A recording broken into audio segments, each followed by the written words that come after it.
예레미야 4장 19절부터 31절까지 말씀 봉독해 드리겠습니다.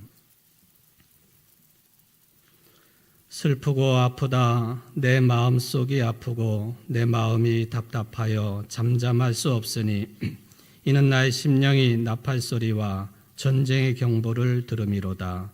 패망에 패망이 연속하여 온 땅이 탈취를 당하니 나의 장막과 휘장은 갑자기 파멸되도다. 내가 저 깃발을 보며 나팔 소리 듣기를 어느 때까지 할꼬. 내 백성은 나를 알지 못하는 어리석은 자요 지각이 없는 미련한 자식이라. 악을 행하기에는 지각이 있으나 선을 행하기에는 무지하도다.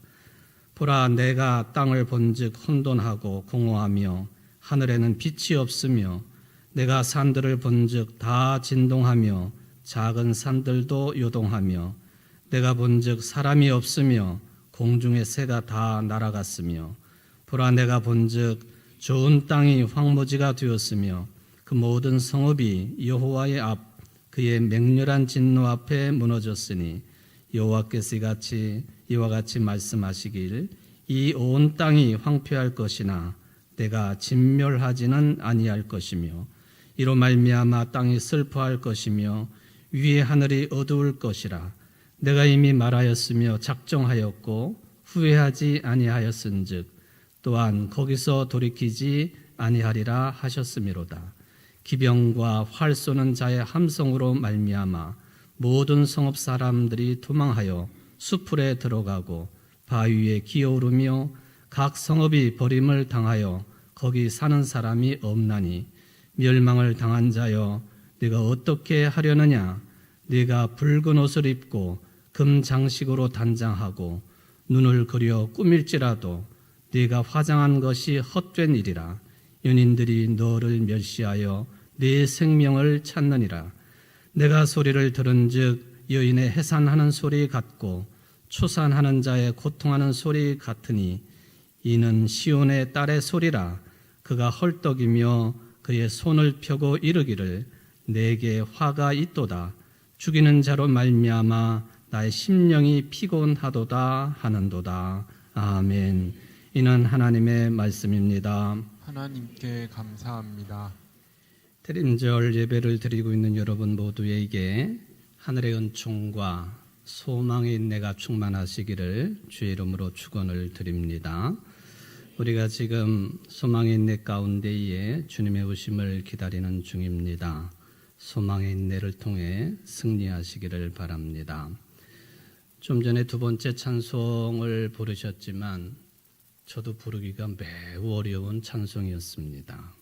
곡도 어렵고 소리 내기도 쉽지 않은 그런 찬송인데 지난 수요 예배 시간에도 불렀던 찬송입니다. 여러분, 이 가사 인내하게 하소서라고 하는 이 가사를 기억하면서 우리 찬송 한 곡도 한번 부르고 또 설교로 들어가 보도록 하겠습니다. 여러분들 기억하시는 노래인데 아무것도 너를이라고 하는 찬송 한번 불러보시고 설교 듣도록 하겠습니다.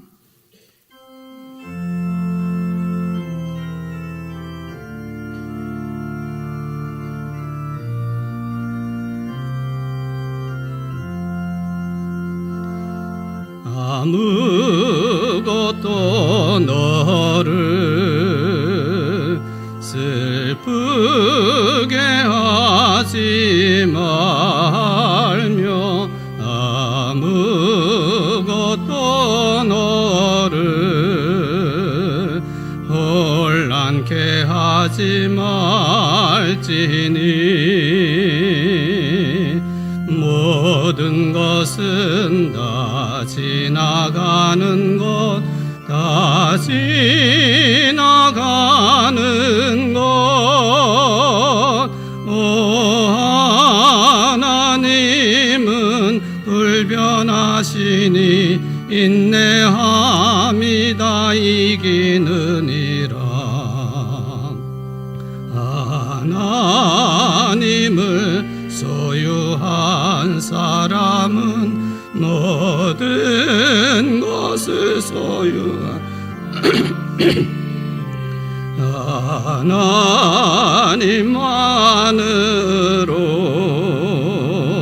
만족하도다.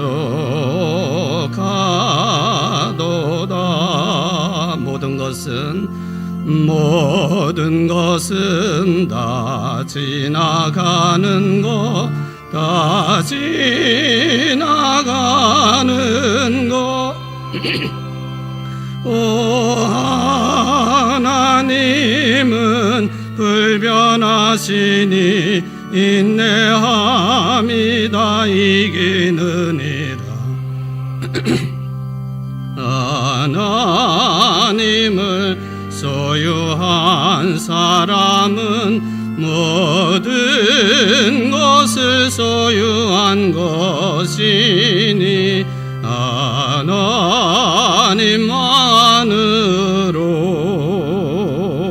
만족하도다.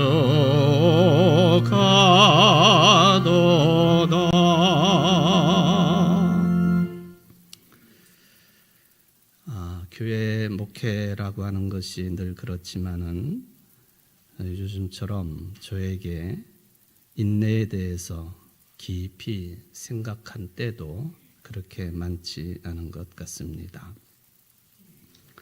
지금까지도 인내할 수 있도록 이끌어 주셨는데 앞으로도 그러리라 믿음을 가져봅니다. 얼마든지 참고 인내할 수 있는 힘이 그리스도 안에서 또 인내함이 모든 것이다 하는 그 가사처럼 이루어지리라고 믿습니다. 우리들이 교회 생활, 신앙 생활을 이루어가면서 특별히 하나님과의 관계에 있어서 그리고 또 구체적으로는 사람과의 관계에 있어서 인내심을 가진다고 하는 게 매우 어려운 일이기 때문에 하나님 앞에 기도하고 하나님의 안내를 받기를 소원하는 것이죠. 요즘 같으면 차라리 그 인공지능 목사처럼 감정에 휘둘리지 않고 그렇게 평가하고 무표정하게 누구라도 대할 수 있다면 참 좋겠다 하는 그런 생각을 많이 가져봅니다. 여러분, 요즘에 언급되고 있는 AI 하나님에 대해서 어느 정도까지 들어보셨나요? 인간이 만들어낸 인공지능으로 활동을 하는 하나님이 있다, 이제 그런 이야기입니다. 주로 이제 젊은 청년들, MZ 세대가 이용하는 것으로 알려져 있습니다. 이 인공의 하나님께 젊은이들이 많은 질문을 하는데 이런 질문을 한다고 그러죠. 일요일에 교회를 꼭 가야 됩니까? 내가 쓸 돈도 부족한데 11조 꼭 해야 되나요? 우리 민족의 위대한 장군이었던 이순신 장군은 천국에 갔나요? 하나님이 계시다고 한다면 내게 왜 좋은 부모님을 주시지 않고 별로 좋지 않은 부모님을 주셨나요?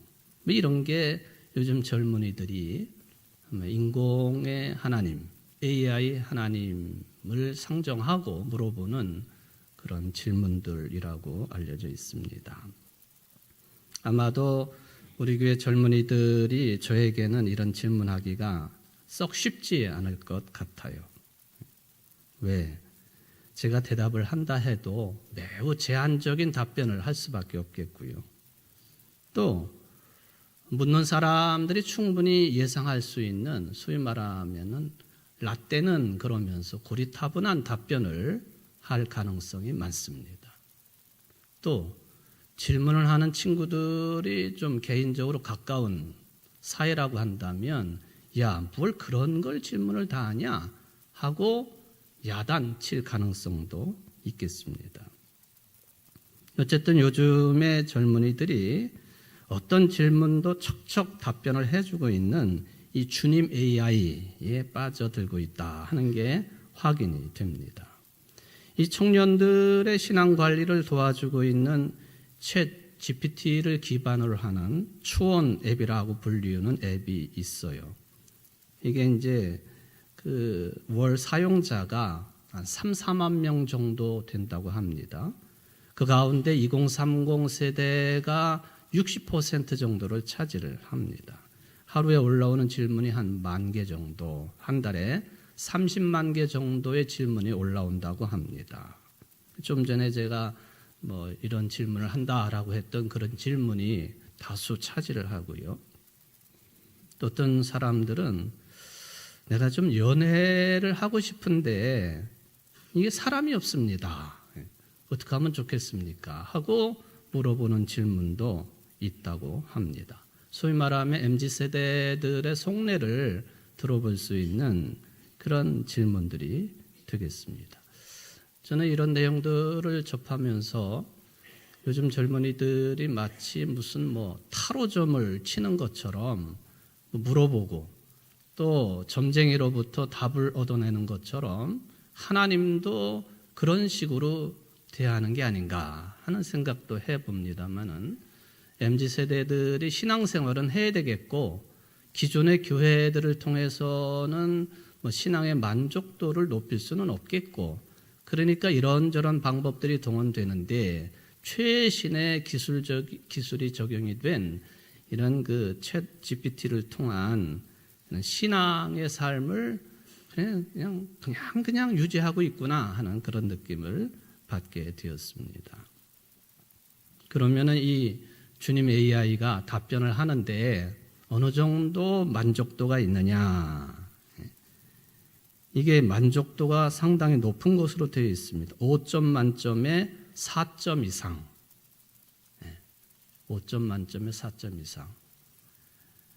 배달의 민족을 통해 가지고 음식을 시켜 먹으면 그 음식을 평점을 내잖아요. 사람들이 그거 보고서 음식을 시켜요. 이게 4점 이하로 내려가거나 3점 몇 그러면 절대로 주문을 안 하잖아요.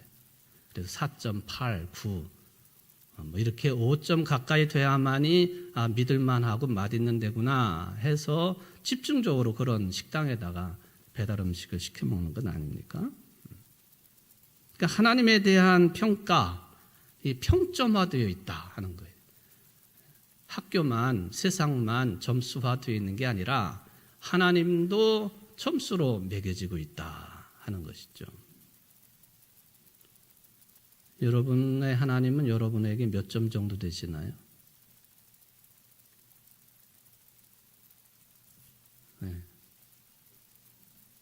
제가 지적할까 봐 겁나시죠?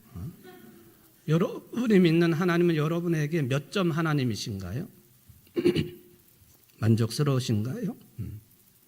아니면 다음부터는 배달 요청이 불가능한 분이신가요? 주님의 아이가 활성화되고 있다 하는 그런 이야기죠. 그 요즘에 그 교인들을 분류하는 그런 새로운 명칭 가운데에 OTT 신자라고 하는 명칭이 있습니다. OTT 교인, OTT 신자. 화면을 보시면 이게 오버 더 탑이라고 하는 그런 그 문장을 OTT로 줄여서 이야기를 합니다. 셋톱박스를 넘어서라고 하는 그런 뜻이죠. 그러니까 이 셋톱박스라고 하는 하나의 플랫폼에만 종속되지 않고 컴퓨터, 스마트폰, 태블릿, PC, 콘솔, 게임기, 스마트 TV 이 다수 플랫폼으로 서비스를 하는 행태이지요. 그러니까 OTT 교인, OTT 신도, OTT 크리스천 초개인화 시대를 뜻하는 것으로 언급이 됩니다. 어쨌든 뭐 좀 어려운 용어이지만 근데 이런 열풍이 우리 기독교에만 있는 게 아니고요. 같은 뭐 종교 영역인 불교에도 영향을 주고 있습니다. 불교는 기독교에 비해서 훨씬 더 침체되어 있는 것 같고 또 뒤떨어진 느낌을 주는 것도 사실이지만은 불교에도 이미 스님 AI가 등장했다 하는 것이죠. 스님 AI. 그래서 이 해인사의 8만 대장경을 학습하고 상담해 줄 수 있도록 이미 AI 데이터화가 마련이 되어 있다 하는 거죠. 불교의 최대 종단인 조계종 신도수가 급격하게 감소를 합니다. 그래서 아예 교육원, 포교원 같은 가장 기본적인 기구들을 점차적으로 축소를 한다든지 폐지할 방침으로 알려져 있습니다. 말하자면 과거와 같은 방식 내용으로는 전도가 어렵고 또 신도 확충이 어렵다고 하는 판단을 우리 기독교는 이미 하고 있고요. 불교도 그렇다 하는 이야기가 되겠습니다. 이제 솔직히 AI의 수준하고 신학을 열심히 전공을 한 신학 박사, 불교학을 열심히 전공한 불교학 박사 한번 객관적으로 비교를 한다고 합시다. 어떤 영역이 더 수준이 높겠습니까? 당연히 AI 영역입니다. 훨씬 더 수준이 높습니다. 그럼 그걸로 끝나느냐? 그게 아니기 때문에 문제이지요. AI 신학 수준, 불교학 수준이 훨씬 높은 그런 상황임에도 불구하고 그러기 때문에 더욱이 진정한 영성이, 진정한 설교나 설법, 가르침이 더 중요한 시대를 우리가 살고 있다 하는 것입니다. 세상은 그렇게 빠르게 변화하고 교회가 따라잡을 수 없는 그런 수준으로 멀리 달아나 있음에도 불구하고 세상 사람들의 교회에 대한, 영성에 대한, 설교에 대한, 신앙에 대한 높은 수준의 요구는 더 높아지고 있다 하는 것이 아이러니 중의 아이러니라고 볼 수가 있겠습니다. 특히 젊은 세대가 그렇습니다. 디지털 세상, 물리적 세상을 하나로 인식하고 있는 신앙 세태를 누리고 있지 않습니까? 그럼에도 불구하고 교회가 영적인 감동, 따뜻한 공동체에 대한 욕구, 이거를 충족시킬 수 있다고 한다면 여전히 하나님의 구원의 능력은 계속 진행 중이 된다. 이 믿음을 AI 시대에도 우리는 유지할 수밖에 없다 하는 이야기입니다. 이와 비슷한 관련된 내용이 지난 6월 15일 모 방송 보도에 의해서 알려졌습니다. 뭐냐 하면은 독일의 바이런주에 있는 한 교회, 성바울교회라고 하는 루터파 교회가 있는데요. 이 교회가 주일 예배를 말하자면 인공지능이 찬양하고 설교하고 성경 읽고 교회 생활 안내하고 한 40분 동안의 이런 예배를 드렸다라고 하는 것이 보도가 되었습니다. 사진을 보시면 한 300명 정도의 교인들이 모여가지고 저 가운데 있는 푸른색의 화면을 집중을 합니다. 근데 저 화면에 등장하는 사람들은 진짜 사람이 녹화를 떠서 등장한 것이 아니고 모두 다 아바타들이었습니다.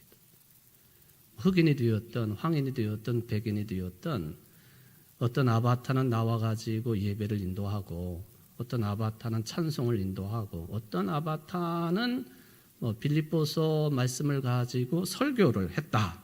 그런 이야기입니다. 지금이 구원받을 때입니다. 지금이 바로 그런 때입니다. 주님을 찬양합시다. 모든 것이 때가 있습니다. 이런 이야기. 그리고는 설교를 하게 되었는데 이런 내용이었습니다. 우리는 과거의 문제들을 우리 뒤에 놓아야 합니다. 과거에서 벗어나는 사람만이 좋은 미래를 만들 수 있습니다. 그것은 사람들에게만 적용되는 것이 아닙니다. 이것은 오래된 프로그램이 더 나은 미래를 만드는 것을 방해하는 AI에도 적용이 됩니다. 목표는 영생입니다. 예수님을 바라보면 장애물을 극복하는 법을 배울 수 있습니다. 우리는 그의 발자취를 따르도록 부름을 받았습니다. 이게 이제 설교의 핵심적인 내용으로 전달이 되었습니다. 아주 무표정한 표정으로 참석자들에게 이런 말도 했습니다. 여러분, 신앙을 지키려고 한다면 정기적으로 기도하고 교회에 꼭 나가야 됩니다. 아바타가 한 말이에요. 아바타가. 우습지 않습니까? 아바타가 뭐 집에서도 예배 드릴 수 있고 집에서도 기도할 수 있고 하는데 꼭 정기적으로 기도하고 교회에 나가야 됩니다 하고 나와 있는 성도들에게 권면을 했습니다. 예배가 끝난 뒤에 성도들 반응이 물론 이제 엇갈리기는 했습니다만은 일부 젊은이들은 저렇게 그냥 흥미있게 휴대폰으로 촬영도 하고 뭐 그러기도 했는데 대체적인 반응은 뭐였느냐? 한마디로 마음도 없고 영혼도 없었다. 그거예요. 그래서 제가 이 평가를 읽으면서 제가 가슴이 확 찔렸어요. 아니 이건희 목사 설교는 마음이 있나? 영혼이 있나? 솔직히 그런 생각이 들었기 때문에 나는 아바타처럼 앵무새처럼 입술을 움직이는 것은 아닌지 솔직한 심정이었습니다. 공허했다는 것이죠. 감정도 없었고 영성도 놓쳤다. 기계처럼 말을 했고 그러니까 소위 저들은 율법을 전할 수는 있었지만은 복음을 전할 수는 없었습니다. 그게 이제 대체적인 교인들의 평가였습니다. 저는 이게 시작에 불과하다고 생각을 합니다. 왜냐하면 AI는 계속적으로 진화할 것이기 때문에 그렇습니다. 그래서 어느 때가 되면은 이런 예배 환경도 익숙해질 수도 있겠다. 아무렇지도 않게 받아들여질 때도 올 수 있겠다. 우려 아닌 우려입니다. 여러분은 어떤 느낌을 받으셨나요? 이번 수요일에도 설교 내용으로 다룰 준비를 하고 있지만은 수요일에 여러분들이 많이 참석을 못 하시니까 미리 좀 말씀을 드려봅니다. 이 본격적인 AI 인공지능 시대를 맞게 되면 지금까지 당연했던 직업들군 중에 많은 직업군들이 사라질 것이고 또 이런 직업군들은 그대로 유지될 가능성이 크다라고 평가된 내용들이 많이 나와 있어요. 근데 그 중에 한 평가에 보면은 이 성직에 관한 언급이 있기 때문에 제가 그 부분을 좀 인용을 해 보려고 합니다. 사라질 직업, 가장 유력한 직업군은 고소득 전문직이다. 그렇게 되어 있습니다. 말하자면 의사, 변호사, 판사, 회계사 등을 말합니다. 왜 그러냐? 이 의사나 변호사나 판사나 회계사 또는 뭐 자산 운용가 이유는 감정 개입이 되지 않으면서도 많은 경험과 지식을 가지고 있는 인공지능이 더 신뢰가 간다. 그런 뜻입니다. 그게 이해가 되지 않습니까? 오준율이 떨어질 가능성이 많다는 것이죠. 진단이 더 정확할 가능성이 많다. 이거는 법률계도 마찬가지입니다. 법조계. 변호사, 판사 마찬가지죠. 우리나라처럼 변호사나 판사, 검사들이 감정에 치우치는 그런 나라 어디에 있을까요? 너무 심하지 않습니까?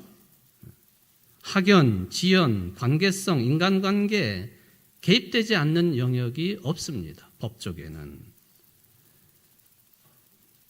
감정에 휘둘리지 않는 인공지능 판결이 더 정확할 것이다. 법조문을 더 정확하게 인용하고 채용할 것이다. 그런 기대죠.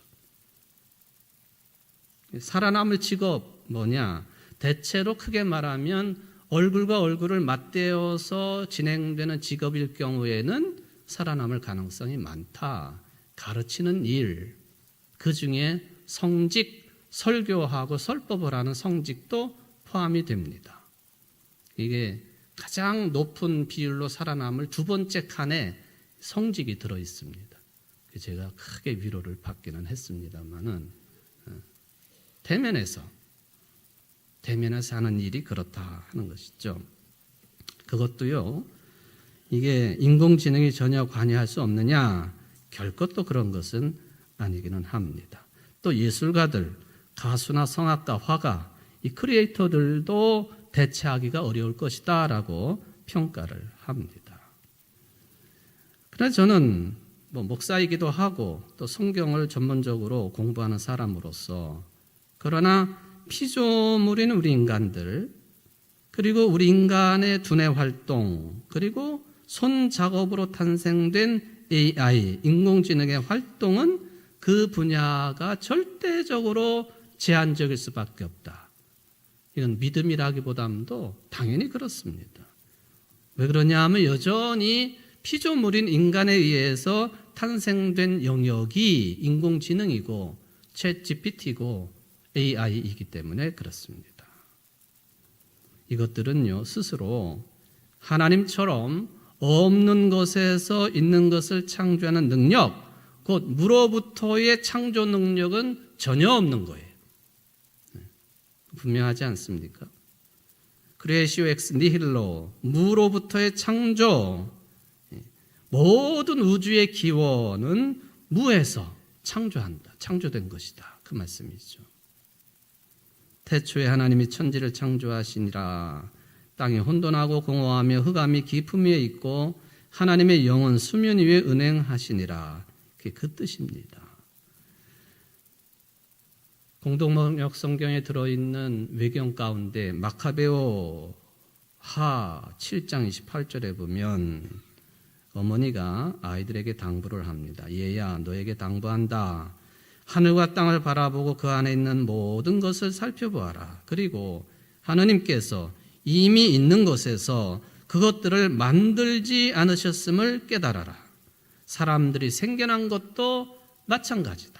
하나님의 창조는 이미 있는 것에서 만들어낸 창조가 아니라 무로부터의 창조다. 이게 아마 문자화된 무로부터의 창조 최초의 언급이 이 외경인 마카베오 하권에 들어있다 하는 것은 매우 의미 있는 내용이라고 생각을 해봅니다. 그래서 피조물인 우리들은요, 이 선을 넘어서는 안 됩니다. 제가 수요일날 이 언급을 했나요? 자주 그 장례식을 치르고 또 요즘은 대부분 화장을 하니까 목련공원 화장장을 자주 가지 않습니까? 그런데 이 화장장 화구로 고인을 모시기 전에 유족들하고 그 몸이 정말 헤어져야 되는 그런 장소가 있습니다. 그게 이제 그 유구를 모시고 들어가는 화장장 입구죠. 그리고는 그 다음에 유족들은 번호가 매겨진 화구 입구 방으로 들어갑니다. 근데 그 건물 입구에 들어서면은 이런 글이 바닥에 써 있어요. 한번 사진으로 보실래요? 좀 저게 이제 명확하게 보이시는지 모르지만 이렇게 끌어잡아 당길 수 있나요? 뭐라고 돼 있죠? 네, 보이는 분은 눈이 참 좋으신 거예요. 선을 넘지 마세요. 선을 넘지 마세요. 그 장례식을 안내하는 화장을 안내하시는 분이 모두 다 슬픔 가운데 관을 붙잡고 울기도 하고 안타까워하지요. 그러나 때가 되면 뒤로 물러서시오 그러거든요. 그럼 제가 지금까지 어느 누구도 한 분도 그걸 어기는 사람이 없는 것을 봅니다. 삶과 죽음의 갈림길이 이렇게 갈라진다는, 선을 넘지 마라. 선을 넘지 마라. 여러분, 하나님과의 관계에 선을 넘으면 안 돼요. 인간관계도 선을 넘으면 안 됩니다.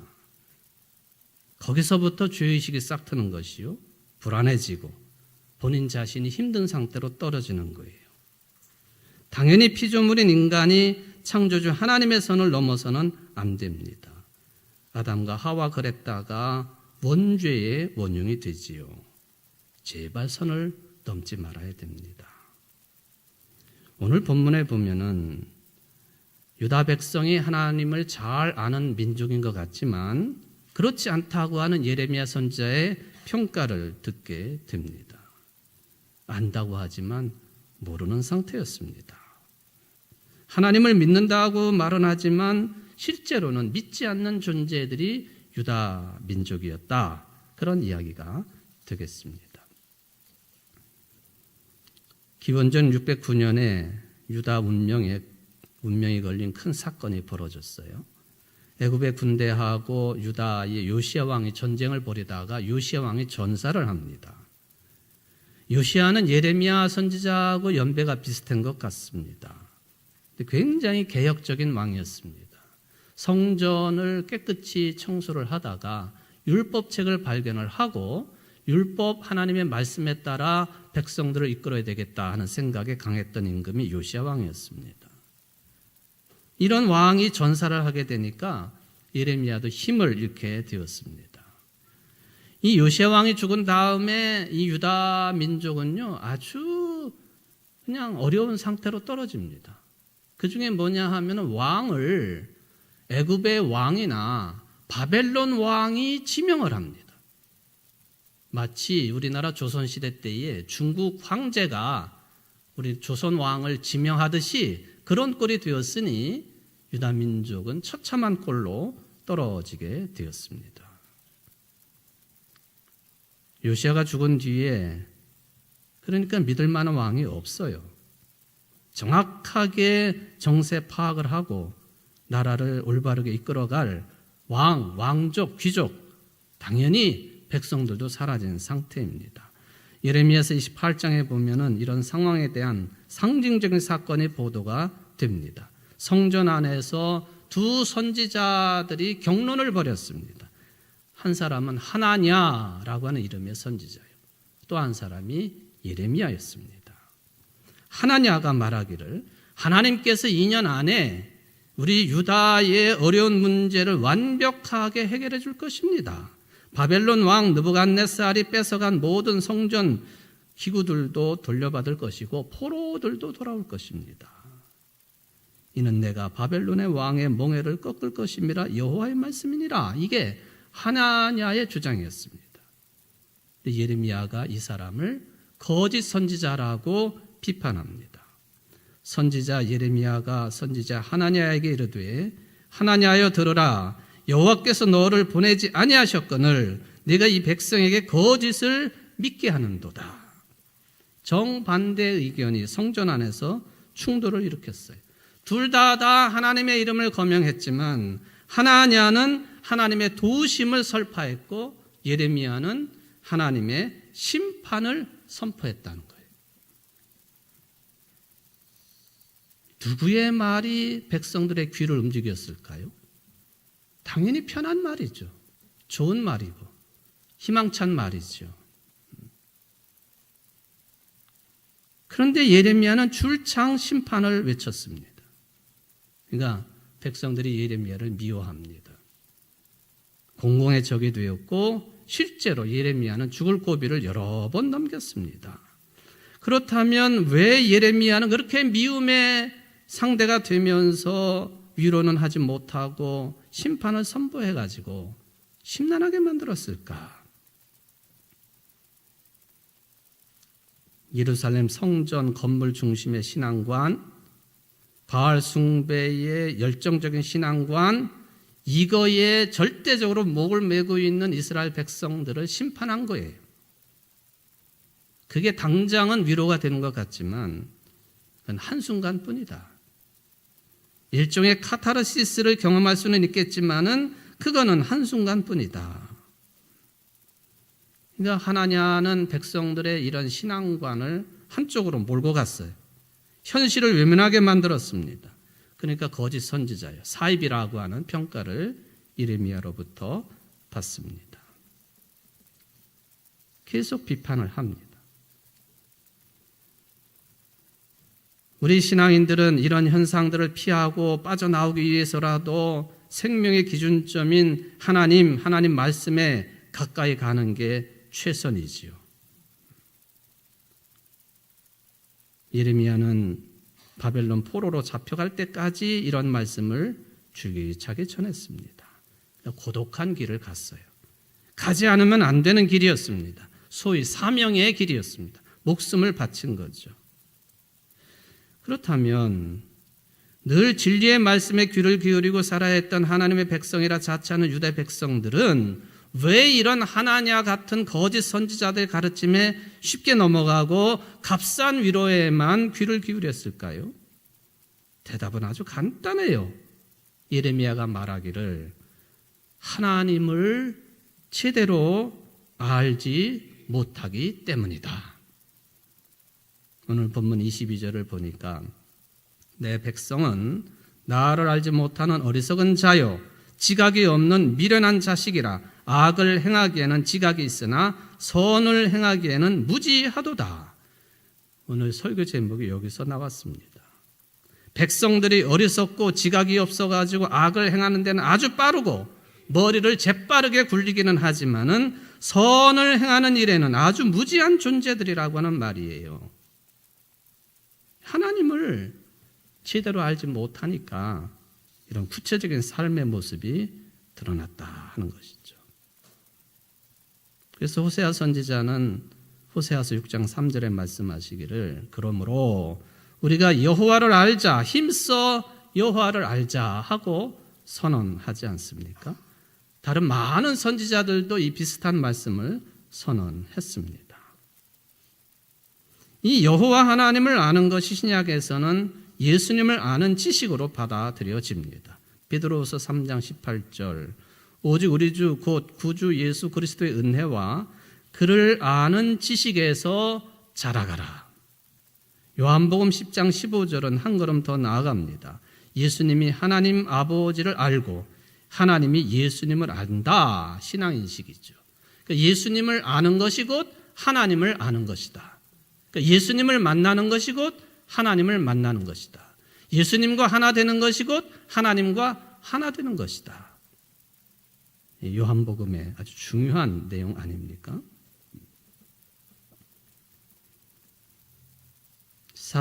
세례자 요한은 이 일에 앞장섰던 사람이죠. 예레미야 때는 사람들이 많이 미워했지만은 세례자 요한에게는 수많은 사람들이 몰려들어서 그렇게 회개의 심판을 선언했음에도 불구하고 몰려들고 또 몰려들고 요단강에서 세례를 받습니다. 이런 모인 자들에게 독사의 자식들이라고 독서를 날립니다. 아브라함이 자신들의 조상이라는 그런 자부심을 느끼고 있는 이 사람들에게 하나님께서는 돌멩이로도 아브라함의 자손이 되게 할 수 있다고 일갈했습니다. 너희들 도끼가 이미 나무 뿌리에 놓여 있으니까 좋은 열매를 맺지 않으면 찍혀 땔감이 될 것이라고 외쳤습니다. 대단한 심판의 선언이죠. 예레미야의 심판 선언, 세례 요한의 심판 선언 같은 맥락입니다. 이게 선지자들의 운명입니다. 결코 사람들 귀에 좋은 말만 할 수 없는 게 설교가들, 선지자들의 운명이에요. 반성과 회개가 필요하기 때문에 그런 거죠. 회개뿐만 아니라 회개에 합당한 열매까지 세례자 요한은 요청합니다. 회개가 무님 안에 회개가 될 가능성이 언제나 있기 때문에 그렇습니다. 여러분, 일본에는요, 원숭이를 빗댄 그런 이야기들이 참 많습니다. 사진을 한 장 보시면요, 벽에 기대가지고 반성하고 있는 원숭이 모습이죠. 그림이고 사진인데 그런 말이 써 있잖아요. 반성만이라면 원숭이도 할 수 있다. 입으로 하는 반성이라면 원숭이도 한다. 적어도 사람이라면 입으로 하는 반성뿐만 아니라 반성의 삶이 이루어져야 된다. 그런 개념으로 원숭이가 등장을 합니다. 요즘에 또 회자되고 있는 그런 이야기이기도 하지요. 인생들의 회개, 거기에 합당한 삶, 이걸 세례자 요한이 강하게 요청을 하다가 헤롯의 비윤리적인 생활을 비판하고 투옥되었고 참수형을 당합니다. 세례 요한은 광야에서 외치는 소리였습니다. 이사야 선지자가 미리 예언하신 것처럼 광야에서 외치는 자의 소리가 있어 이르되 너희는 주의 길을 준비하라 그의 오실 길을 곧게 하라 하는 그 말씀처럼 광야에 외치는 소리였습니다. 왜 하필 광야입니까? 광야에서만 올곧은 소리를 외칠 수 있고 하나님의 말씀을 들을 수 있기 때문에 광야입니다. 여러분 한번 화면을 보시면 다바르라고 하는 단어하고 미드바르라고 하는 단어가 있는데 이 두 단어는 이게 같은 어원이 같아. 그런데 이 다바르는 하나님의 말씀이고 미드바르는 광야예요. 연결이 되십니까? 어디에서 하나님의 말씀을 들을 수 있느냐? 고독하고 외롭고 광야와 같은 곳. 아니 하나님이 계시는 곳이라고 한다면 어디나 그것이 다바르가 들려지는 곳이 되어야 된다. 그 어디나 하늘나라라고 하는 찬송가 가사가 이렇게 연결이 됩니다. 고독한 자리에서 하나님의 말씀을 듣고 그 말씀을 회개의 선포로 회개에 합당한 열매로 요청을 했던 세례자 요한을 우리는 기억을 합니다. 이게 주의 오실 길을 예비하고 있는 세례자 요한이요 우리의 신앙의 모습이 되어야 된다 하는 것을 생각을 해봅니다. 사랑하는 성도 여러분, 소망의 인내를 가지고 주님의 오심을 기다리는 여러분들에게 삶이 너무 복잡한데 좀 단순화시키고 내 마음을 광야처럼 비워놓고 하나님의 말씀이 별빛처럼 들어찰 수 있도록 그렇게 좀 살아가셨으면 좋겠습니다. 이게 대림절 기간의 신앙이 되겠습니다. 하나님께서 하나님의 방식으로 이루시는 구원을 소망하고 그 구원을 지금 여러분들의 현실적인 삶 속에서 누릴 수 있는 우리 거룩한 성도들 되시기를 주의 이름으로 축원을 드립니다. 자비로우신 하나님 아버지 감사드립니다. 우리가 얼마나 무지한 존재인지요. 하나님을 안다고는 하지만 모르는 자들입니다. 악행에는 지각이 있고 빠르게 행동하지만은 선행에는 무지한 존재인 저희들을 위해서 주님 오시겠다고 하시니 그저 무한 감사드립니다. 겸손하게 또 소망의 인내를 가지고 주님의 오심을 기다리며 또 주님과 동행하는 삶을 살기로 다짐할 수 있는 회개하고 회개에 합당한 열매를 맺기에 부족함이 없는 청주 제일교회 모든 성도들이 될 수 있도록 축복하여 주옵소서. 예수님의 이름으로 간절히 기도하옵나이다. 아멘.